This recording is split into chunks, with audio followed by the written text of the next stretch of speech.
Yo, what's up guys? Welcome back to another video on the Gooners and Gloves Podcast channel. In today's video, it's going to be the 75th Gooners and Gloves Podcast, and I'm going to be giving you guys my thoughts on Arsenal's three striker options. These are the three options that Arsenal are currently considering. That's of course Victor Gyökeres, Benjamin Šeško and Alexander Isak. So in this video, I'm just going to go over all of them individually, give my thoughts on them, what I think they bring to Arsenal, what I think their pros and cons are, and it's just kind of a general video. It's very much looking like one of these three will be an Arsenal player in the 2025-26 season, so I thought I'd go on and give my thoughts on all of them. Now, unlike the Zubimendi video, obviously these guys aren't nailed yet. Nobody in this video is nailed on to join or anything like that, but these are the three that Arsenal have been heavily linked with for a long time, and it's very much looking like one of these three will be an Arsenal player. So Victor Gyökeres, Benjamin Šeško and Alexander Isak, I'll be giving my thoughts on all of them individually. Just before I get into the video though, I just want to thank you all so much for the support on the Martin Zubimendi podcast. Seriously, that's done so well, and if you haven't checked it out, please do. It's a really good podcast, a really good short, and I want to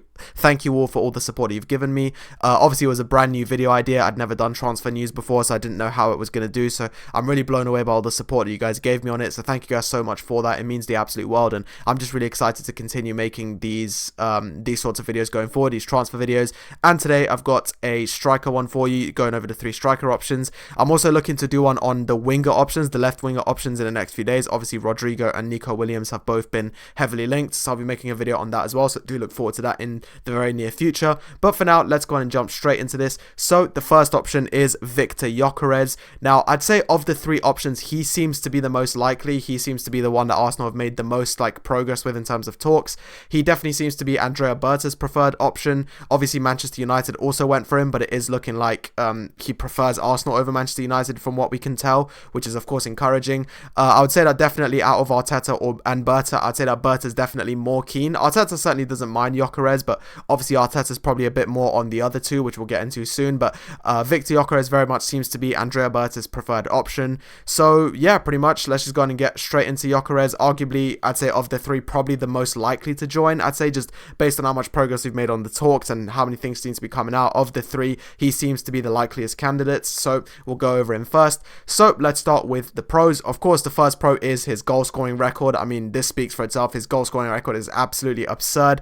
Just in Liga Portugal alone, the top division of Portuguese football, Liga Portugal, he has scored an absurd 38 goals and gotten 7 assists in 32 games. So that's 45 goal contributions in 32 games, which is just absolutely absurd. Seriously, that's crazy. That's just an insane output, and that's just in Liga Portugal as well. Obviously, there's the Portuguese Cup, there's the Champions League, there's many other competitions, but just in that league alone, in 32 games, he has gotten 45 goal contributions, which is just insane. Obviously, I know it's a less competitive league, and we'll get onto that in a bit with the cons, but still, in spite of that, that's an absolutely crazy return. So obviously, you'd love a player like that. There's no doubt about it. That's a massive massive pro. Why did I say con? That's a massive pro. Victor Gyökeres with that absurd amount of return. Obviously, can you replicate it in the Premier League? That would remain to be seen, but still, he's, definitely that's a massive pro. The fact that he's got such a crazy goal scoring record is fantastic. Obviously, there's no doubting that that's the sort of thing that Arsenal need over at the club. Definitely is someone who has that insane output and can just bury chance after chance after chance.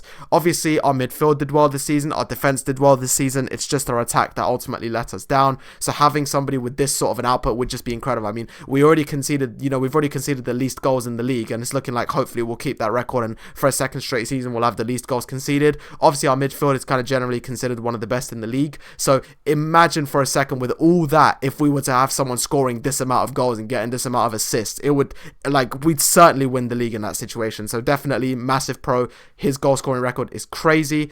He's fantastic at penalties. Now to be fair, a lot of people actually seem to say this is a con, because people think that because he's really good at penalties, he just isn't that good of a striker. But honestly, I don't actually agree. For me, him being great at penalties is actually a pro. Honestly, I'm happy about that. I think that's good. Now, I'll say why. Now, the big reason why I think this is fantastic is because Arsenal have actually missed a couple of high-pressure penalties this season. Obviously, the two that come to mind is Martin Odegaard missing against Manchester United in the FA Cup. Obviously, Kai Havertz missing against Manchester United in the same FA Cup match.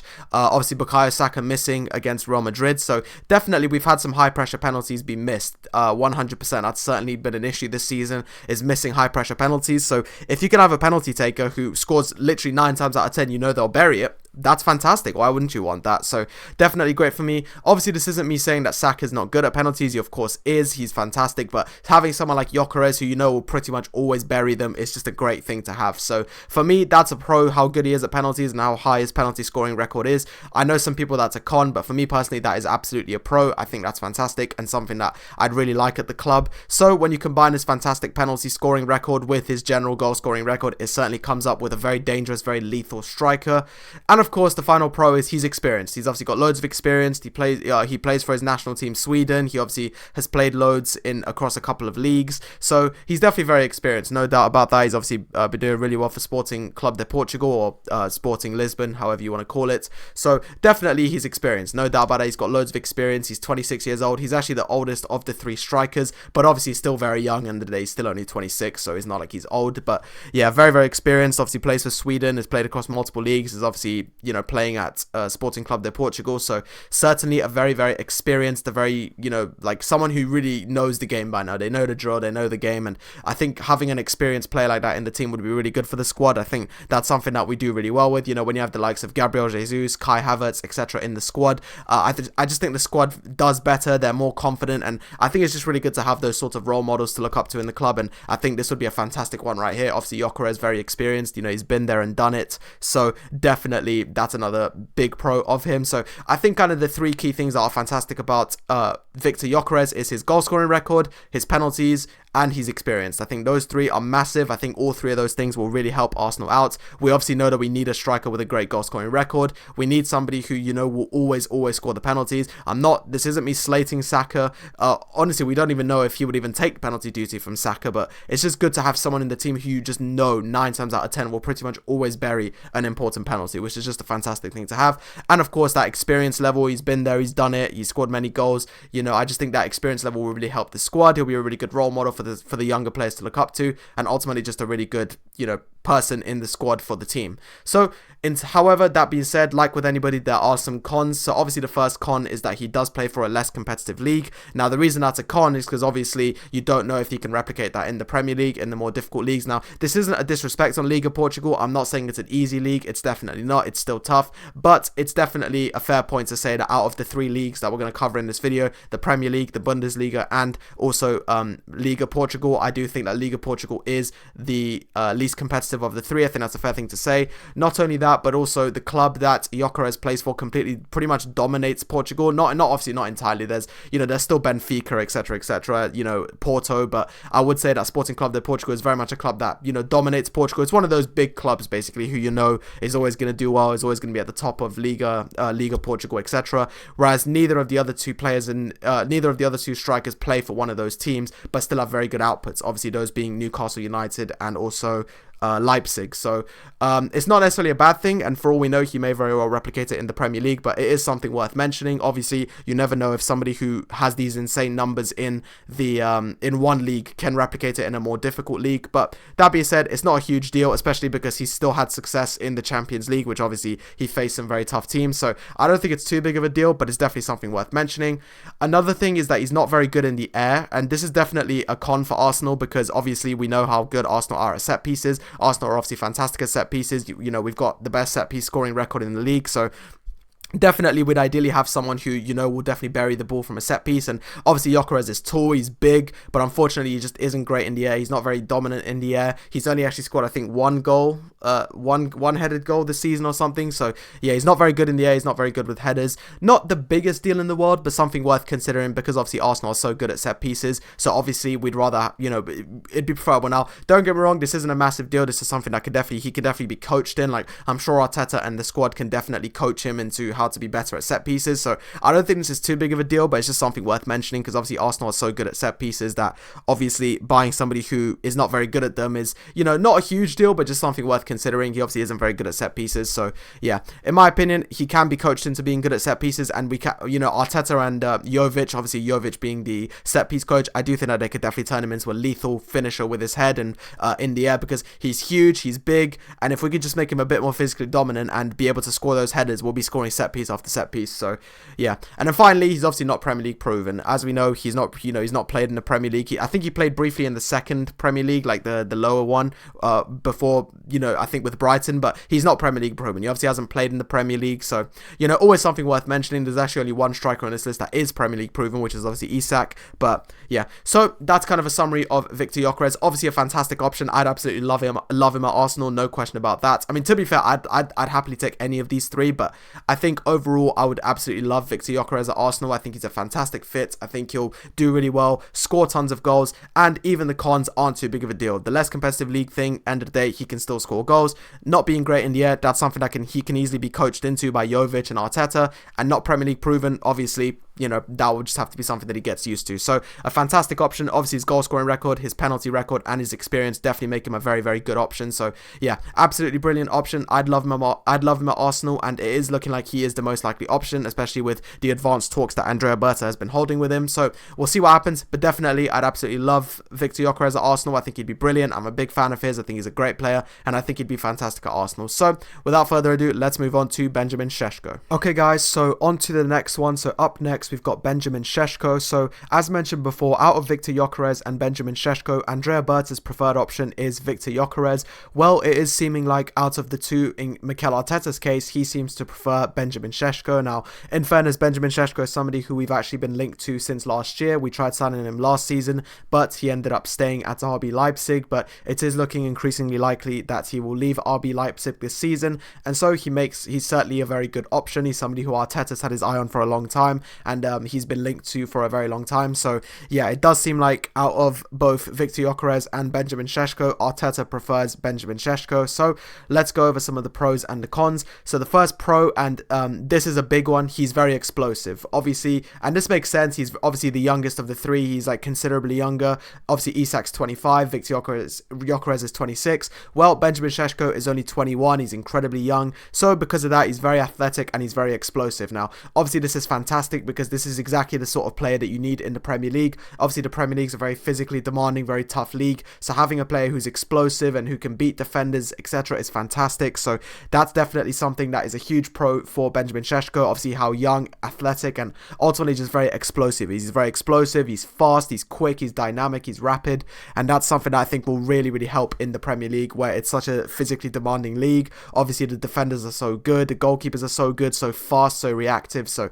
having a player that is as quick and explosive as Benjamin Šeško will really benefit us and will make our attack a lot more lethal. Obviously we know that we've got several explosive attackers, obviously Bukayo Saka, Ethan Nwaneri, Gabriel Martinelli, etc. They're obviously very quick, very fast, very explosive, and I think that's something that's going to really complement very well with Benjamin Šeško's style, which is also fast, it's also aggressive. So that's definitely a big pro for me for Benjamin Šeško, is how explosive he is. Secondly, he's great in the air. Now obviously this is different to Victor Gyökeres, where I said he's not very good in the air. It's actually the opposite for Benjamin Šeško. He's fantastic in the air. Obviously Benjamin Šeško is massive. He's 6'5", he's huge, he's an absolute unit, and he certainly puts that to good use. He's got quite a lot of headed goals. He's really, really good at winning aerial duels, and to be fair, this could be part of the reason why Mikel Arteta seems to prefer him over Victor Gyökeres. Obviously we know that Mikel Arteta, loves his headed goals, he loves his set pieces, and that's certainly something that Benjamin Šeško is fantastic at. Very good at set pieces, very good at corners. It's certainly something that Arsenal are very good at, and obviously Arteta loves,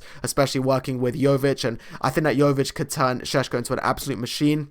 Without a shadow of a doubt, Jovic could turn Šeško into one of the best set-piece scorers in the world. He's so good at getting on the end of them. He's great at winning aerial duels, and yeah, he's fantastic. So that's certainly a very big pro of Benjamin Šeško, is how good he is in the air. The guy just knows how to win aerial duels. He's very physical, he's very tough, he gets fantastic headers, he gets on the end of crosses, on the end of set pieces, and he's just such a good presence to have in the box, especially being 6'5", which is absolutely huge. So definitely that's one of the biggest pros of Benjamin Šeško, which he's got above both Isak and also Gyökeres, is his fantastic in the air. He's so good in the air, he's so physical, he's so dynamic, he really knows how to win headers, win corners, and ultimately just really get on the end of set pieces. So that's absolutely fantastic, and you can imagine when you've got Declan Rice, Martin Odegaard, Bukayo Saka all delivering set pieces to him, he'll be scoring quite a few of them. So that's a huge advantage of his. He's fantastic in the air. And then finally, he's got a very good GA in a lower ranked team. Now obviously out of the three, he doesn't does have the lowest GA, as you've probably already guessed, out of the three. Obviously, this is for several reasons. He's obviously young, he's obviously, inexperienced, and ultimately plays for, out of the three, he plays in the team that's lowest ranked. So, obviously, RB Leipzig is currently 7th in the Bundesliga, whereas obviously, Sporting Club de Portugal is close to the top. Let me just quickly check their exact position. Sorry, I probably should have done. I think they're first, but let me just quickly check. I could be wrong on that. Sporting Club de Portugal. Yeah, they're first in Liga Portugal, and then Newcastle is currently 3rd in the Premier League, whereas obviously RB Leipzig are currently 7th in the Bundesliga. So it's understandable that when you're younger, you're less experienced, and you've also playing for a team that's lower ranked, you're not going to score as much. But in spite of that, I do think he's had a very good GA. In spite of being the lowest GA of the three, I do think his goals and assists record has been very good. In 32 games, he scored 13 goals and provided 8 assists. That's very, very good for a 7th place team in the Bundesliga. I think that's very solid numbers. Obviously, as mentioned before, the service that both Gyökeres and Isak are provided with is a lot better and a lot stronger compared to what Šeško is provided with. So that's definitely a good contribution. And while he doesn't have the most goals and assists out of the bunch, he's actually got the lowest. It's still very, very good. In a lower ranked team in a very difficult league like the Bundesliga, I think that's fantastic numbers from Šeško and very, very encouraging. Not to mention, even if he was in an easy league, he's only 21. He's still so young. He's only 21. So to be scoring, that many goals and assists at that age is very, very promising for future years to come. So those are the three big positives in my opinion. He's explosive, he's great in the air, and he's got a very solid GA in a lower ranked team. When I say GA, I mean goals and assists. I prefer to just say GA, but I'm talking about goals and assists. 13 goals, 8 assists in 32 games in a tough league at 21 years old is certainly very good going. So those are the three pros of him: explosivity, dynamism in the air, and good goals and assists in a lower ranked team. However, there are of course also some cons. So first of all, he's less experienced. Obviously, he's only 21 years old, so naturally he's got 5 less years of experience compared to Gyökeres, and four less years of experience compared to Alexander Isak. And that does matter. That does weigh in here. It is important to mention he does have less experience and is the least experienced of the three. Obviously, we know that signings like Šeško are very much a gamble. There's no denying it. They are a big gamble. Obviously, with Gyökeres and Isak, you're getting that experience, and that they've been there and done it. But obviously, Šeško still so young, still so raw, still so inexperienced. End of the day, he is only 21 years old, so incredibly young, incredibly raw, and ultimately inexperienced. Also, of the three, he's actually the only one who's only played in one single league as a professional, which is the Bundesliga for Leipzig. Sorry, I'm completely waffling. Sorry, that's completely wrong. He also played for Salzburg. Yeah, sorry, that was a complete waffle. But point is, he is the only one of the three who hasn't played for the Premier League, La Liga, etc., etc., the really, really physically demanding tough leagues. Bundesliga is still a tough league, but obviously not quite on the level of La Liga, Bundesliga, La Liga, Premier League, etc. So that's certainly something worth mentioning. He is less experienced, and so signings of this caliber, they're what I'd refer to as project signings. You're not expecting the finished products right away. This is the sort of player that you mold, you develop, and maybe in 3 to 4 years, then you've got the finished products and you've got them in their absolute prime. Because obviously, Šeško has not even reached his prime yet. He's only 21 years old. He hasn't reached his prime yet. So certainly a very good opportunity. Don't get me wrong. It's a great opportunity with how young he is, but it is worth mentioning that he is less experienced, so maybe might not get those those short-term results that, Gyökeres or Isak may provide you with. Obviously, nothing's guaranteed, but you'd imagine that Isak and Gyökeres can provide you very good results in the short term and the long term, whereas with Šeško, you'd imagine it's going to take time for him to get adjusted, and don't get me wrong, he'll pay absolute dividends and can turn into an absolute beast, but obviously you'd have to accept that maybe he wouldn't quite be the finished product at first yet. So that's certainly something worth mentioning. Obviously, as mentioned before, he's got the lowest output of the three. Not too big of a deal, especially considering that despite being 21 in a tough league, in a more difficult to play for team, obviously being lower down the table, in spite of that, he still managed 13 goals and 8 assists, so not too concerned about it. But obviously it's something I do need to mention. He does have the lowest output of the three. That is just a fact. And then finally, just like Viktor Gyökeres, he's not Premier League proven. He obviously hasn't played in the Premier League. Obviously the same disadvantage as Viktor Gyökeres, but something that's certainly worth mentioning. So there we go. Those are the key talking points for Benjamin Šeško. So he's explosive, he's great in the air, he's got a really good goals and assist return in a lower ranked team. However, he's less experienced, he's got the lowest output of the three, and he's not Premier League proven. So those are some of the key pros and cons for Benjamin Šeško. Obviously a great option. Again, I'd have absolutely no problem with him joining the club. I think he's young, he's hungry, and I just think he could become an absolute beast for Arsenal in a few years and could ultimately just turn it into a fantastic investment and a fantastic return for money. So certainly would have no problem with Benjamin Benjamin Šeško joining the club, I'd be absolutely buzzing about it. I think he's a great player. I think he's an absolute machine. He's young, he's hungry, he's explosive, he's fast, and ultimately, will provide decent short-term returns, but could just absolutely pay dividends in the long term. So that's going to be the key summary for Benjamin Šeško. So one more striker to go, and that is Alexander Isak. So pretty much, let's go on and get straight into it. So I'm going to go on Alexander Isak, but there we go. Benjamin Šeško, a very solid option. I'd have no problem with it, and we know that he's Mikel Arteta's preferred option of the first two. However, the last one is probably the one that everyone wants, although unfortunately is the least likely. But anyway, I'm going to go on to Alexander Isak. Okay guys, here we go. So we have reached the third and final option for Arsenal, and that is Alexander Isak. Obviously the blockbuster, the one that everybody wants. Without a doubt, I'd say pretty much like the majority of Arsenal fans are in agreement that Isak is the one that we want. But obviously we have to be realistic. It's looking very likely that Newcastle will secure Champions League football, and it seems pretty much universally agreed that if they get Champions League football, Alexander Isak will stay, and it's looking very likely that they will get it. Obviously he seems happy at Newcastle, and Newcastle are obviously going to offer him an insane wage to stay, so it's not very likely that he'll leave. But that being said, there's still a chance. So for that reason, I'm still going to talk about it. He's pretty much the one that I'd say we all want. Obviously he's the one that I want. He's by far my favorite of the three, without a doubt. Like, of the three that, don't get me wrong, like, I want to be clear, I would take any of the three. Like, end of the day, they're all fantastic strikers, and I would happily take them all. But if I did have to choose, and we assume that there were no issues whatsoever, then for me it has to be Alexander Isak, without a shadow of a doubt. One of the best strikers in world football right now. There could genuinely be a case for him to be the best striker in world football. Honestly, there is a case, but for me, he's definitely at least one of the best. He's absolutely fantastic, and I'm going to go on and go over some of the pros and cons.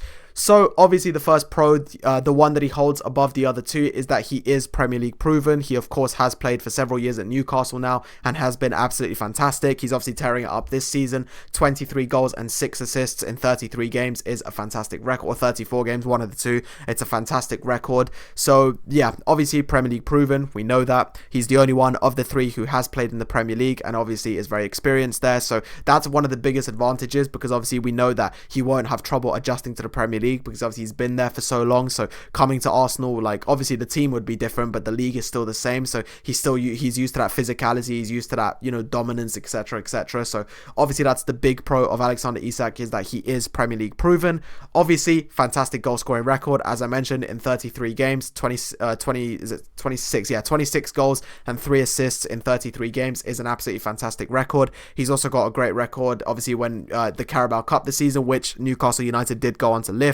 He's played a couple of Champions League games and scored in them, and obviously across his career he's been absolutely phenomenal in Europe. We know that. Across his career he's been absolutely brilliant in Europe, so he's got that European experience as well, which is obviously very important, because Arsenal obviously, are looking to get to the Champions League. We haven't mathematically qualified yet, but you'd imagine we will qualify for the Champions League with only a single point required. So obviously we'll need someone of that European caliber that Alexander Isak possesses. He obviously has played a season of Champions League football with Newcastle, but has played across other teams in Europe as well. So that's another big thing. So yeah, goal scoring record, absolutely fantastic, pretty much across all competitions that he plays, whether it be Premier League, FA Cup, Carabao Cup, Champions League, whatever it may be, he's got a fantastic record. And then also playmaking. Now, I would say that out of the three, Isak's the best playmaker. He creates opportunities. Like, he doesn't just score, but he does also create opportunities. That's another thing that I think he's fantastic at, that playmaking ability. And he's also very, very versatile. Definitely, he's got that huge versatility. He can drop deeper. He can play as a centre forward. He can play as a striker. He can play as a 10. So I think that's something that Isak absolutely has, is that versatility. And that versatility has allowed him to be a fantastic playmaker. He creates opportunities. He's got great passing, great vision. He's also a very hard player to mark, because he's just so good at like stopping himself from being marked and putting himself into very, very dangerous positions. But not only that, he's also got a really good football IQ. He can also see his players in good positions, and we've seen him assist the likes of Jacob Murphy and Anthony Gordon, Bruno Guimaraes, etc. And that's just because he's got that vision, he's got that playmaking, and I think that would really, really help Arsenal a lot, because Šeško and Gyökeres aren't like, they're very good strikers, but I wouldn't necessarily say they're like amazing playmakers. But I would say that Alexander Isak absolutely is a fantastic playmaker, without a doubt. He's got that he's got those playmaking qualities, he's got those fantastic passes, that really good range of vision, to just find passes, find teammates, etc. And again, that's because of how versatile he is, and that's another pro, is his versatility. He can go into midfield, he can drop as a 10, he can play, you know, on the left side as an 8. Like, he's just so good, so versatile, and I think that helps his passing so much. And obviously with Zubimendi already joining Arsenal, who's obviously a fantastic playmaker in his own right, having Isak there as well would just be so good and would create so many opportunities. So those are the 3 big pros. Obviously Premier League proven, fantastic goal scoring record, playmaking, and I have actually mentioned a couple more. His experience levels in Europe, obviously playing for his national team Sweden. He's obviously played there for several years and been absolutely fantastic and their talisman. So just a very good player, an absolutely phenomenal player, and one of, if not the best strikers in world football right now. However, that being said, that all comes at a cost, and the 2 big cons, first of all, obviously is his price. He's going to be super expensive, without a doubt the most expensive of the 3. Clearly Newcastle would, at the bare minimum, at the absolute least, would be asking for 100 million. I think they'd ask for even more personally, but as an absolute bare minimum, they would ask for 100 million, and obviously that's going to eat up a lot of budget. And end of the day, as much as a striker is an absolute priority for Arsenal, we're still trying to get a new left winger. Obviously we just got Zubimendi, so we spent some money there. We're obviously looking for a backup goalkeeper, so we can't be blowing the majority of the budget on one single player, because we simply need that money to replace other players as well. So that's obviously a big con of his, is how expensive he will be if he leaves. If he does leave Newcastle, he'll be extremely expensive. Newcastle will pay, you know, will go for at least 100 million, in my opinion, probably even more, but at the bare minimum they would be charging us with 100 million pounds to pay for him at least. And obviously when you take into account that we have other we've got other signings that we're trying to make. Obviously there's Rodrigo, there's Nico Williams, all being linked, and obviously if they all leave, they will command very high fees. So I do think that's something that absolutely is a con, is how expensive he'll be. Obviously Šeško and Viktor Gyökeres both will be reasonably priced, which is fantastic, but Alexander Isak will be an absolute fortune, so definitely that's a big con. And then of course it's just unlikely to materialize. Obviously, as I mentioned before, Newcastle I think only need 1 more win to get Champions League football, which even if they don't get it against Arsenal, they almost certainly will get it against Everton at home. So it's looking very much that Newcastle will be playing Champions League football next season. And as I mentioned before, while this isn't guaranteed, it is seeming pretty much a certainty that if Newcastle United get Champions League football, Alexander Isak will stay. And as mentioned before, they only need a single win, which they'll most likely get in their next 2 games. So for that reason, it's unlikely to materialize. But even if they didn't get Champions League football, Newcastle do seem pretty adamant that they don't want to sell him. Like they have said many times, they don't want to sell him. Eddie Howe's made it clear he's not for sale. So for that reason, I just don't think it would happen. I just think they probably won't get rid of him. He's obviously so good, and he seems happy at Newcastle. He doesn't seem to have any issues being at Newcastle. So for that reason, I don't think it'll materialize. But obviously, if it does, without a doubt, it's my personal preferred option. Obviously, without a doubt, like he's the one that I want the most out of the 3. I'll happily take all 3. Don't get me wrong, this isn't me hating on the other 2, but if I was able to pick one where there were no issues, no restrictions, of course I would pick Alexander Isak in a heartbeat. He's absolutely fantastic. He's an incredible player and one of, if not the best strikers in world football. So that is my pros and cons for Alexander Isak. So he's Premier League proven, he's got a fantastic goal scoring record, he's got great playmaking, he's experienced in Europe, he's experienced generally, he is a really good versatility. He can drop into midfield, drop into 10, drop into 8, etc. However, the 2 big cons, of course, are how expensive he is, and also that it's just unlikely to materialize. So there we go, guys. That does it. That is the 3 striker options: Viktor Gyökeres, Benjamin Šeško, and Alexander Isak. Of course, I would happily take any of the 3. They're all fantastic strikers. They're all really good at what they do. So I would happily take all 3. But I want to know it from you guys. If all 3 of these options were available, which one would you go with? So assume for a second that there's no restrictions, there's no issues with money or, you know, them refusing to leave. Let's just say right now you got to pick one of the 3. You got to snap your fingers and they would be an Arsenal player. Which one would you go with? As I said before, personally, it would be Alexander Isak for me. If I could pick one of the 3 with no restrictions, it would be Alexander Isak. So yeah, that's who I would go for. But as I mentioned before, it's a lot more likely that we'll get either Viktor Gyökeres or Benjamin Šeško. But of course, if the Alexander Isak thing happened, I'd be buzzing. But most importantly, end of the day, these are all fantastic strikers. I'm a big fan of all 3 of them, so I would happily take all 3 of them at Arsenal without a doubt. I'm a big fan of all 3 of them, and of course, whichever one does end up coming to Arsenal will have my full support and will have my full backing in the Arsenal shirt.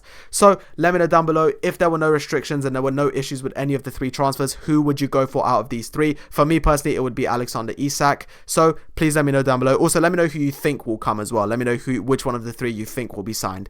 But anyway, that's going to do it for me. Thank you guys so much. I really enjoyed filming this podcast, and I'm really looking forward to doing the one about the left wingers as well, Rodrigo and Nico Williams. Really, really excited for that, so do look forward to that. But anyway, I'm going to go on and end this podcast off. It's been quite a long podcast, but I really hope you guys enjoyed it. I had an absolutely amazing time filming this podcast. I had a really good time talking about all three options. But anyway, I'm going to go on and catch you guys with another podcast soon. Thank you so much for listening. Thank you so much for watching. Please keep supporting. Please keep liking. I really, really appreciate all of your support, all of your comments, all of your encouraging messages. It means the absolute world to me. Please let me know down below if there were no issues, which one you would buy, and also who you think will be signed. So yeah, have a great day. I'll catch you guys at another podcast soon. Thank you so much. Have a great day. Bye bye.